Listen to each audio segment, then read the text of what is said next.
مفتی صاحب، ایک طویل بحث چل پڑی ہے کہ زیادتی اور گینگ ریپ کے مجرموں کو نشان عبرت بنانے کے لیے سرعام پھانسی دینی چاہیے۔ ایسے واقعات میں اسلام کیا کہتا ہے اور کیا سزائیں ہیں؟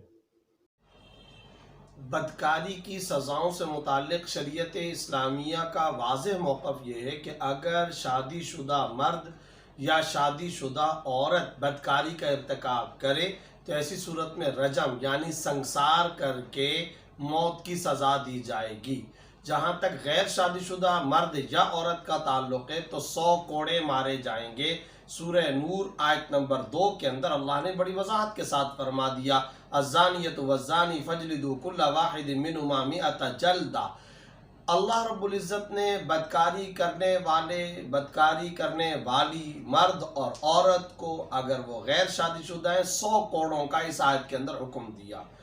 جہاں تک تعلق ہے بالجبر زیادتی کرنے والا، ریپ کرنے والے، اجتماعی زیادتی کرنے والے، اجتماعی طور پر بدکاری کا ارتکاب کرنے والے، یا ساتھ میں تشدد اور ظلم کا نشانہ بنا کر یا اللہ بچائے قتل کر کے، تو پھر اس سلسلے میں یہ بات ذہن کے اندر رکھیں کہ ایک تو بدکاری کی سزا دی جائے گی اور ساتھ ہی ساتھ تعزیری طور پر سیاستاً تعزیراً باقاعدہ جج کو، عدالت کو، قاضی کو شریعت اسلامیہ نے وسیع اختیار دیا ہے کہ وہ چوک پر لٹکانا چاہے، تختہ دار پہ لٹکانا چاہے، منظر عام پر، برسر عام اگر وہ سزا دینا چاہے تو بالکل دے سکتا ہے۔ اس میں شرعی اعتبار سے کوئی ممانعت نہیں۔ اسی سورہ نور کی آیت نمبر 2 کے آخر میں اللہ نے ایک لفظ استعمال فرمایا وَلْيَشْهَدْ عَذَابَهُمَا طَائِفَةٌ مِّنَ الْمُؤْمِنِينَ کہ جب یہ سزا دی جا رہی ہو تو مسلمانوں کی ایک پوری جماعت، مختلف لوگ، متعدد طبقات اور لوگ اور ایک طائفہ، ایک گروہ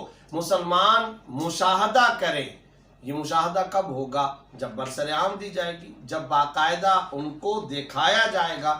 تو اس لیے یہ دکھایا جانا یا برسر عام سزا دینا شرعاً درست ہے۔